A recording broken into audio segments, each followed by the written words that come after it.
Graça e paz, queridos, amém? Vamos orar?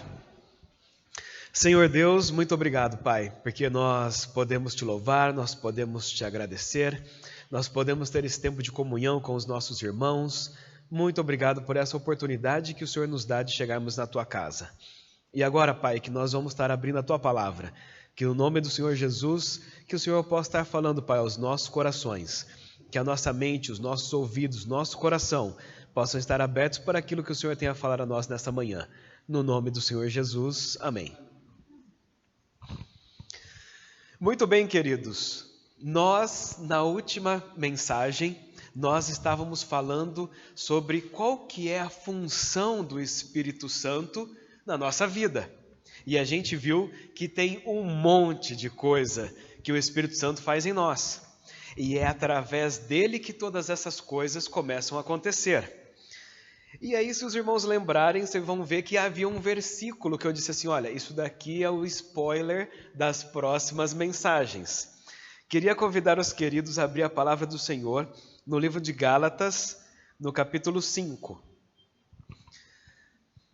Gálatas, capítulo 5.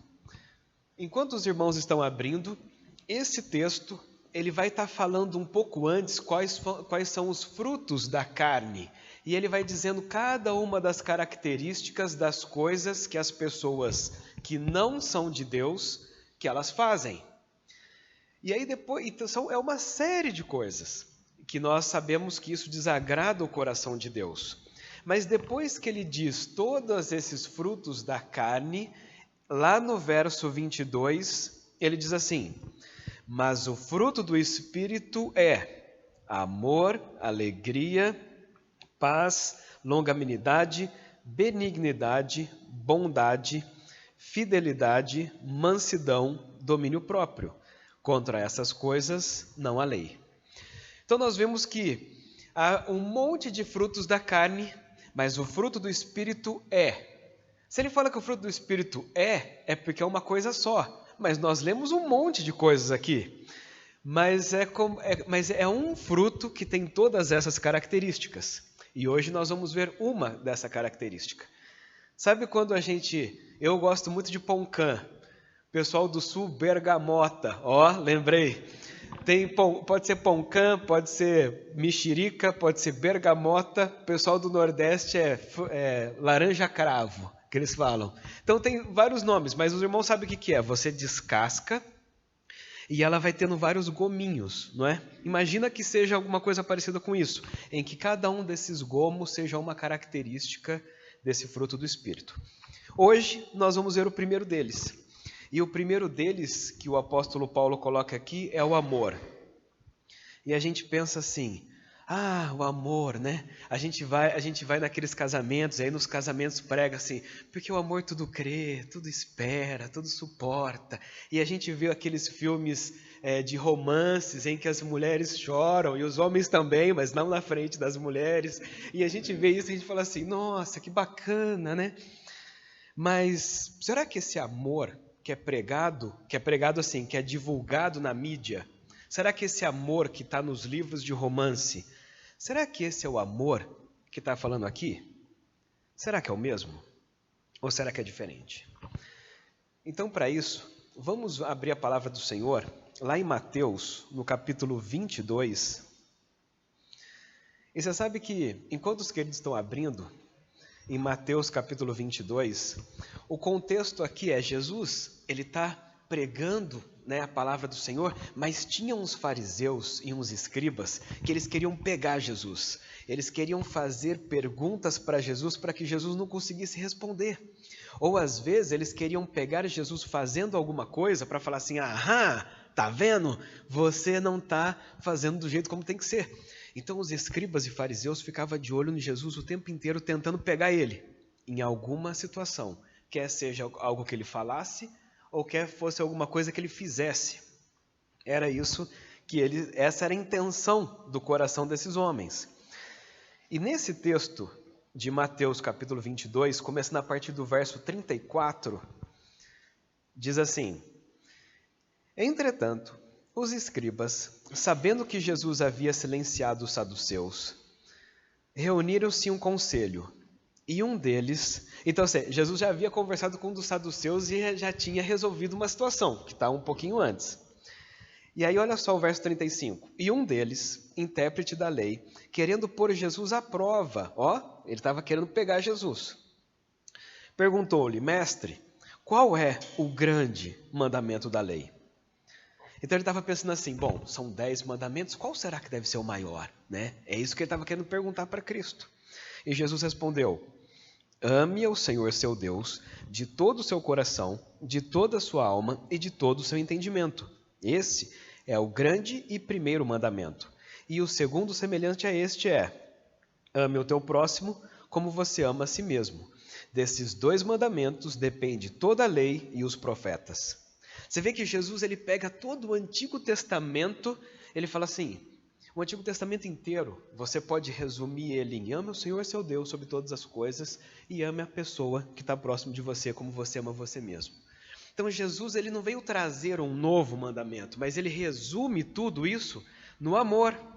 Ele não resume em outra coisa. Ele resume no amor. E se a gente pegar os mandamentos do Senhor, os 10, você vai ver que os primeiros estão relacionados com Deus. E os demais estão relacionados com as pessoas. Então não é que Jesus veio trazer um outro. Ele simplesmente falou assim, olha, se você amar a Deus sobre todas as coisas, você vai seguir o primeiro, o segundo, o terceiro e o quarto. E se você amar o próximo como você ama você mesmo, então você vai seguir o quinto, o sexto, o sétimo, o oitavo, o nono e o 10º.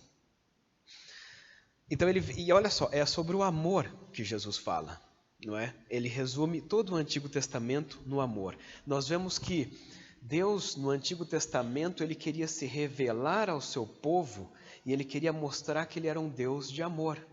E as pessoas acham que Deus era tirano, mas na verdade Deus ele estava se revelando ao seu povo e Deus cuidava do seu povo. Deus fez isso no deserto, Deus fez isso na terra prometida, Deus fez isso nas guerras que eles tiveram. Deus, um Deus de amor que cuidava do seu povo no Antigo Testamento o tempo todo. E sabe o que é interessante? Deus fala que nós precisamos fazer isso, mas ele fez isso primeiro.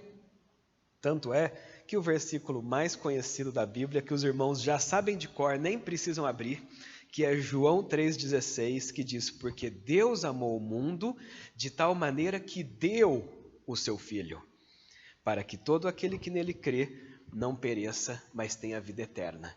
Então, amor, ele tem a ver com uma ação, ele tem a ver com um fazer, não é apenas falar, mas ele tem a ver com o fazer.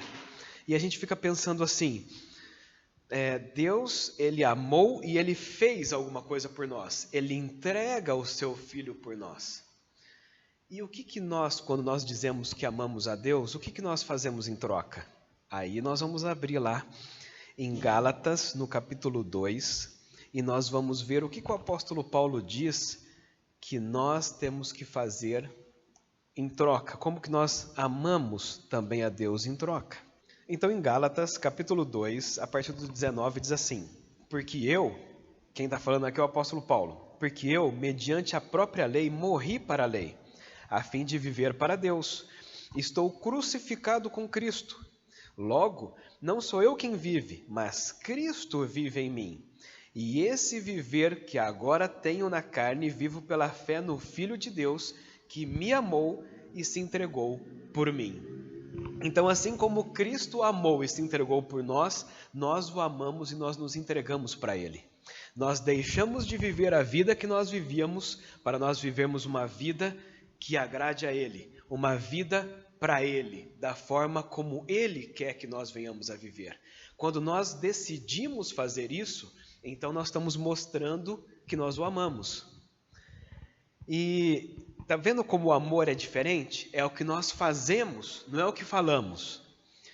É comum, né? O rapaz diz assim, não, porque eu amo a minha namorada, ou eu amo a minha esposa, mas ele não dá carinho para ela, ele não tem um tempo de qualidade com ela, ou ele não fala palavras de elogio para ela o tempo todo, ou ele não valoriza ela na frente dos colegas. Isso é complicado, né? Ele não valoriza. Ele não se importa com as emoções ou com as necessidades que ela tem, mas ele fala que ama. Ele fala que ama, mas todas essas características não tem. Então, na verdade, você não ama, porque o falar é diferente do fazer. É através daquilo que nós fazemos é que vai demonstrar aquilo que realmente nós achamos disso. Você vai provar que você ama a Deus quando você negar as suas vontades para fazer as vontades de Deus. Quando você deixar de guiar a sua vida do seu jeito e deixar Deus guiar a sua vida do jeito dele. Você vai amar a Deus quando você obedecer aquilo que Ele tem para você. Aí você vai estar amando a Deus. Nós cantamos, nós levantamos a mão e nós dizemos que nós amamos, mas é no dia a dia. É ali na segunda, na terça, na quarta, é mediante as situações da vida. A forma como nós reagimos a essas situações, a forma como nós falamos, a forma como nós pensamos, a forma como nós lidamos com as pessoas, isso vai estar mostrando se realmente você ama a Deus ou não. Não apenas pelo que falamos, mas sim pelo que nós fazemos. Mas sabe o que é interessante? Nós precisamos fazer todas essas coisas. Nós precisamos deixar Deus cuidar da nossa vida, nós precisamos obedecer ao Senhor e nós precisamos deixar de viver a vida do nosso jeito para viver a vida de jeito que Deus quer, por amor e não por medo. Mas é o que mais tem é as pessoas servindo a Deus por medo. As pessoas têm medo por quê? Porque elas falam assim, não, tem que fazer, né? Eu tenho que fazer isso. Ela não faz isso por amor, ela faz por obrigação. E ela faz porque tem que fazer. Ou ela faz porque ela tem medo de morrer e ir para o inferno. Então aí ela pega e faz. A motivação não é pelo amor, mas é pelo medo. Mas sabe por que isso acontece?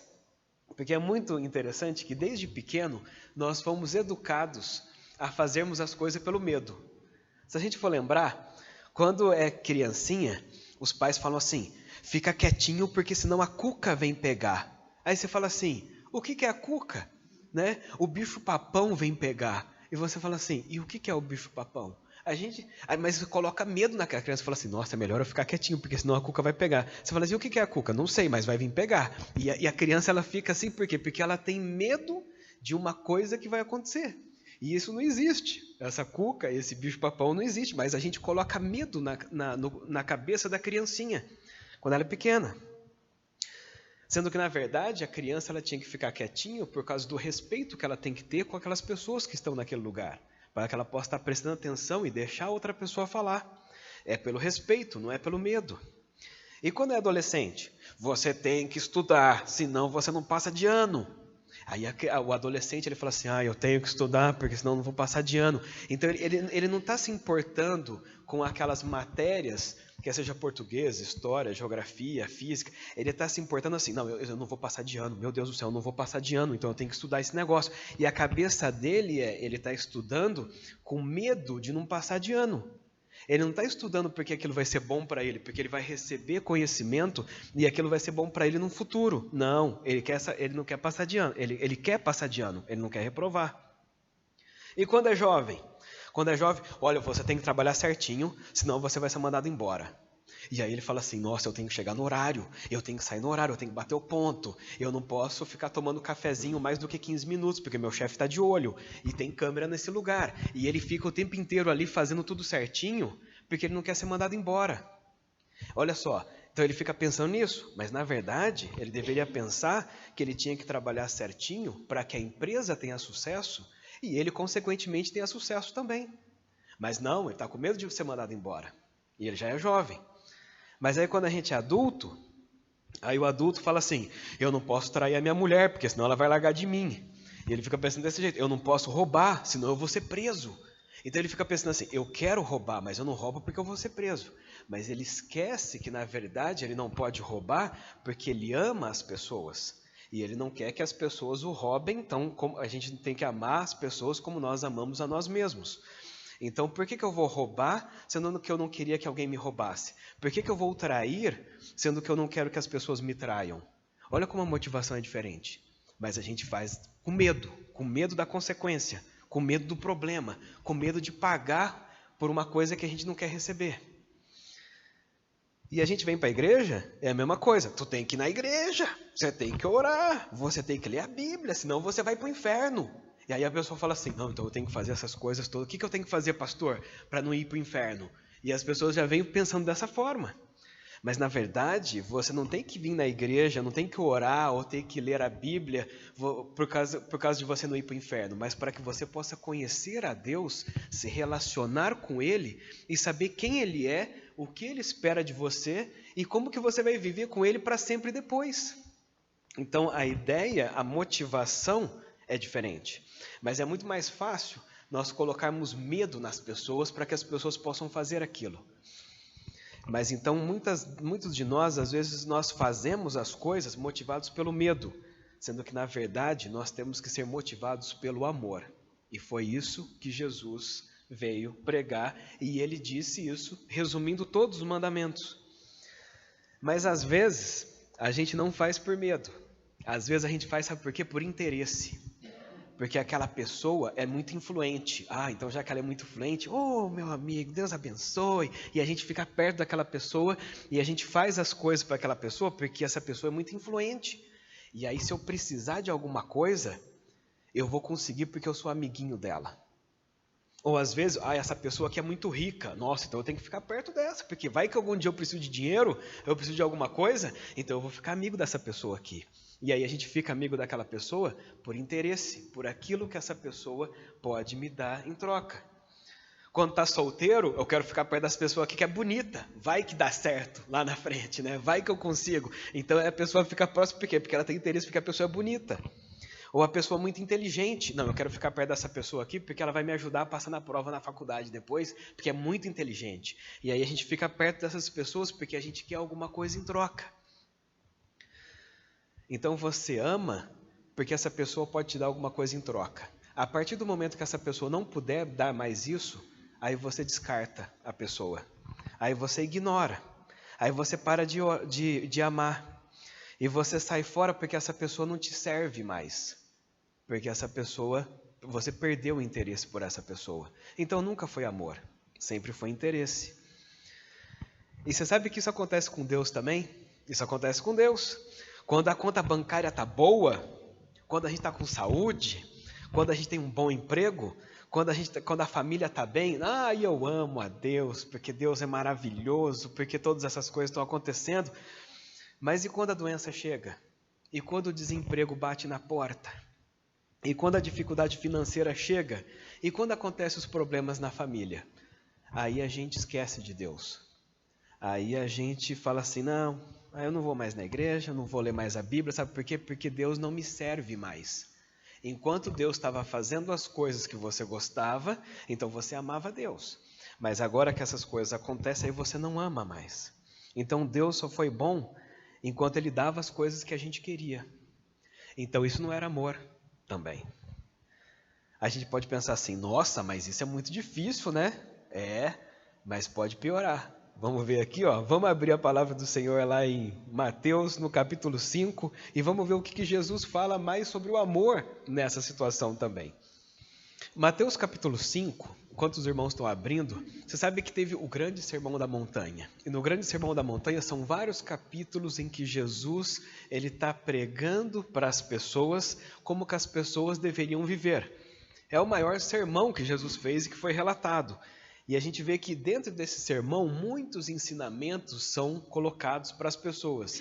E eles são desafiadores.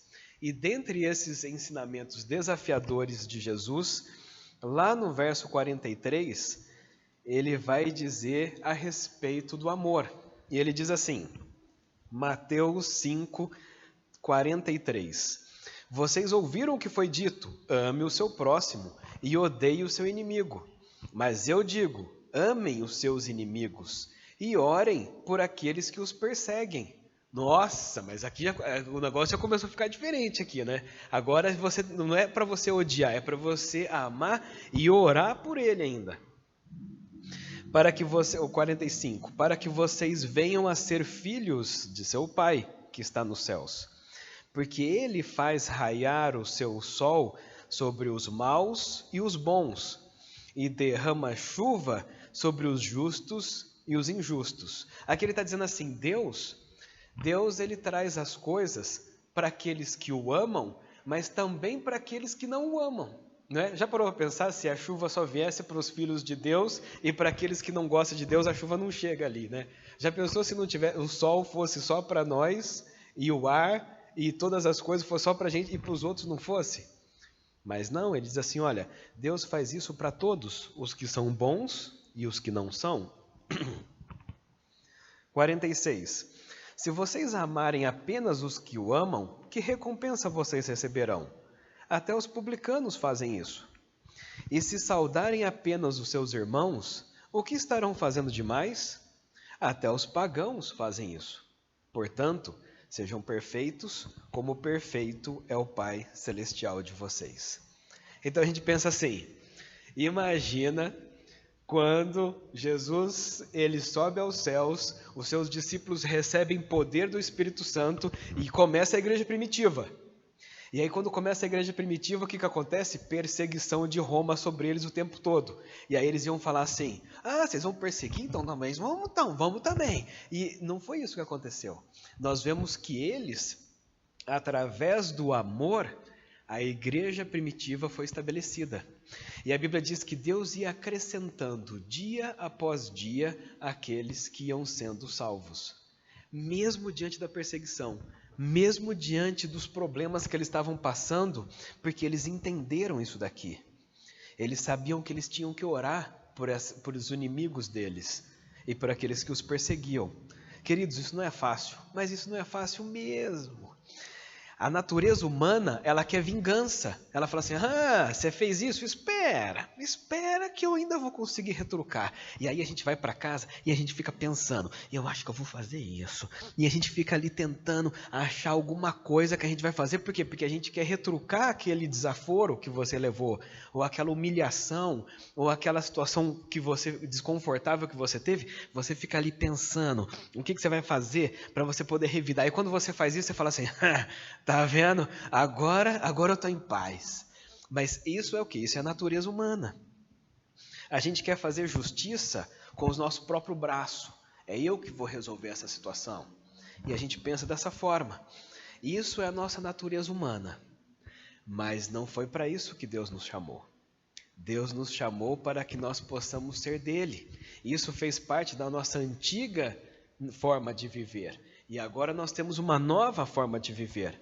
Qual que é a solução então, queridos? A solução é só pelo Espírito Santo de Deus que a gente consegue amar do jeito certo, do jeito que tem que ser. Não é esse amor que as pessoas às vezes pregam por aí, mas é o amor do Senhor sobre a vida de todos nós. Sem Ele, a gente não consegue fazer cada uma dessas coisas que colocamos aqui. A gente não consegue. Você pode conseguir um dia, mas no outro, você pode conseguir uma vez, mas depois, por quê? Porque o fruto é do Espírito. Se o fruto é do Espírito, é Ele que tem isso. Mas quando o Espírito vem habitar em nós, é Ele que muda a nossa forma de viver. É Ele que muda o nosso coração. É Ele que tira o nosso coração de pedra e coloca um coração de carne. É Ele que faz essa transformação. E quando as pessoas olham para a gente, elas falam assim, mas como é que você consegue fazer uma coisa dessa? Você fala assim, então não sou eu, mas é o Senhor que fez isso em mim. É Ele que está fazendo isso em mim. E essa é uma forma de nós mostrarmos o Deus que nós servimos. E as pessoas vão poder conhecer o Senhor através de nós, através da forma como nós agimos e reagimos, através do amor a todas essas situações. E a gente fica pensando assim, isso vai acontecer do dia para a noite? Eu vou erguer a mão aceitando Jesus hoje e amanhã eu vou estar desse jeito? Não, isso é um processo, isso é uma caminhada.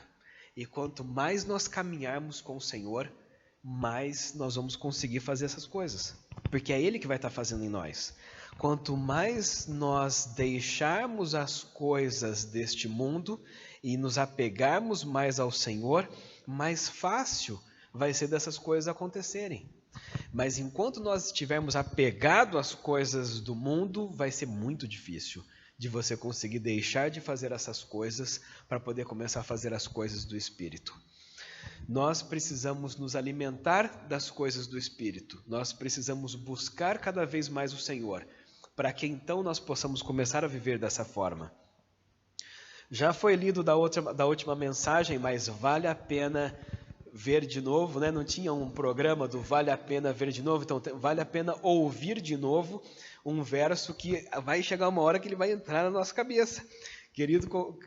Convido os queridos a abrir a palavra do Senhor em Filipenses, no capítulo 4, o verso 8. Até o fim de toda essa série que vai falar sobre o fruto do Espírito, nós vamos decorar esse versículo. Porque Filipenses, no capítulo 4, no verso 8, ele vai estar dizendo como que nós precisamos nos alimentar para que nós possamos conseguir viver pelo Espírito. Tem um jeito de fazer isso. E nesse texto ele diz assim: finalmente, irmãos, tudo que é verdadeiro, tudo que é respeitável, tudo que é justo, tudo que é puro, tudo que é amável, tudo que é de boa fama, se alguma virtude há e se algum louvor existe, seja isso que ocupe o pensamento de vocês. Então, quando a gente está vivendo a nossa vida na segunda, na terça, na quarta, na quinta e na sexta, você vai se deparar com muitas situações. E aí você tem sabe aquele tempo livre? Você fala assim, eu estou com tempo livre, o que eu vou fazer? Aí você fala assim, eu vou para a televisão. Aí você está ali na televisão, você está vendo aquele negócio, aí você fala assim, isso aqui é verdadeiro? Isso aqui é respeitável? Esse negócio aqui é justo? Isso aqui é puro? Isso é amável? Você vai pensar.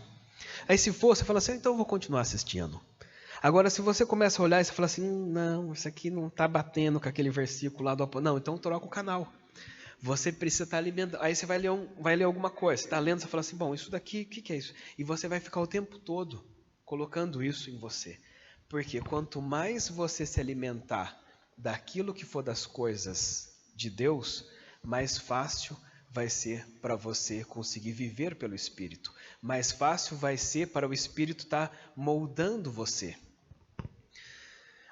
Teve uma história que tinha um rapaz que ele foi contratado por um banco porque ele conseguia achar quando a nota era falsa. Sabe quando o cara compra compra alguma coisa, a nota está falsa, e muita gente perdeu muito dinheiro porque a nota era falsa, não valia nada. Então ele recebeu isso no comércio dele, não conseguiu trocar depois. E aí teve um rapaz que ele se destacou que ele conseguia achar todas as notas falsas. E o pessoal pegou e foi entrevistar ele. Falou assim, rapaz, como é que você consegue, né? Como é que você consegue? Você estudou todas as notas falsas para você conseguir saber qual foi a falsificação que fez? Ele falou assim, não, na verdade eu não conheço nenhuma nota falsa. O cara ficou assim, né? Mas como que você não conhece nenhuma nota falsa? Ele falou, na verdade eu conheço a nota verdadeira. E por eu conhecer muito bem a nota verdadeira, tudo que está diferente eu já entendo que é falso. Aí o pessoal falou, né? Porque às vezes a pessoa quer estudar todas as notas falsas. Não, estuda a verdadeira. Porque se você estudar a verdadeira, tudo que vier diferente, você fala, opa, está diferente do padrão, está diferente daquilo que eu conheço, está diferente do verdadeiro, está diferente disso. Se está diferente, então isso aqui já não serve. Então, quando nós conhecemos aquilo que vem de Deus e a forma como Deus quer que nós venhamos a viver, tudo que for diferente, você fala assim, isso daqui não, porque isso está diferente daquilo que eu conheço. Então, em vez de você estudar todas as formas erradas de viver, estude a forma certa de viver. E tudo aquilo que vier diferente, você já, opa, não é por aí. E quando nós fazemos isso, dia após dia, quanto mais nós nos alimentarmos das coisas de Deus, mais fácil vai ser para nós amarmos tanto a Deus, acima de todas as coisas, como ao nosso próximo, como a nós mesmos. E quando olha só, o fruto do Espírito começa com o amor, porque uma vez que você ama a Deus sobre todas as coisas e ao próximo como a nós mesmos, aí as outras partes do fruto do Espírito que nós vamos ver vai ficar muito mais fácil para a gente poder conseguir fazer. Mas se você não consegue amar a Deus e não consegue amar ao próximo como nós mesmos, nós não vamos conseguir seguir as demais partes do fruto do Espírito. Então, o desafio não é nem o convite, é o desafio, porque é desafiador nós vivermos pelo Espírito. Mas é o convite que Deus faz para nós. Para que, quando a igreja primitiva, Jesus falou assim, e o Espírito do Senhor vai vir sobre vocês, e então vocês vão fazer todas essas coisas. Se eles fizeram o que fizeram, é porque o Espírito Santo estava com eles. E se nós queremos fazer e viver para Deus, é porque é o Espírito Santo que vai fazer isso em nós. Não vai ser no seu próprio braço, não vai ser tipo, agora eu consigo. Não, é o Espírito Santo em você que então essas coisas vão acontecer. A dependência que nós temos pelo Espírito Santo é o tempo todo. É toda hora, em todas as situações. Quando nós decidimos amar a Deus sobre todas as coisas e amar o próximo como a nós mesmos, o Espírito Santo vai guiar a nossa vida para que isso possa acontecer. Que nós possamos aceitar esse desafio e que possamos viver dessa forma, para que as pessoas possam olhar para nós e ver Cristo nas nossas vidas e ver Cristo nas nossas ações. Você pode pensar assim, mas eu não tenho feito isso até hoje. Não tem problema. Arrependa-se da forma como você viveu até hoje e decida viver de uma forma diferente a partir de agora. Tem um pessoal que fala, né? Enquanto há vida, há esperança. Então ainda dá tempo de você mudar essa forma de você se comportar. Porque às vezes a gente olha para o passado e fala assim, meu Deus, tudo bem, mas Deus perdoa esse passado. Deus perdoa a forma como você viveu. E aceite o Espírito Santo mudar a sua vida a partir de agora. E viva esse novo que Deus tem para você. E essa transformação é Ele que vai fazer. Mas nós temos que deixá-lo fazer. O Espírito Santo não chega chutando a porta e entrando e vai entrando. Não, Ele bate na porta. E nós é que precisamos abrir para que Ele possa vir e Ele possa mudar tudo em nós. Vamos orar, queridos? Muito obrigado, Senhor Deus, porque o Senhor deixa na Tua palavra como que nós devemos amar. Qual que é o verdadeiro amor para contigo e para com as pessoas. Perdoa-nos, Pai, pelas vezes em que nós amamos da boca para fora. Ou nós amamos por medo, ou nós amamos por interesse. Mas que no nome do Senhor Jesus, que a partir de agora possamos amar pelo amor verdadeiro do Senhor para que o Senhor teve para conosco. Que nós possamos amar a Ti sobre todas as coisas, que possamos entregar a nossa vida a Ti por completo e que também possamos amar as pessoas da forma como o Senhor nos amou. E que no nome do Senhor Jesus, Pai, ajuda-nos a nos alimentarmos cada vez mais de Ti, para que o Teu Espírito Santo tenha cada vez mais áreas da nossa vida em que Ele possa governar e direcionar, para que toda a nossa vida possa refletir o caráter do Senhor.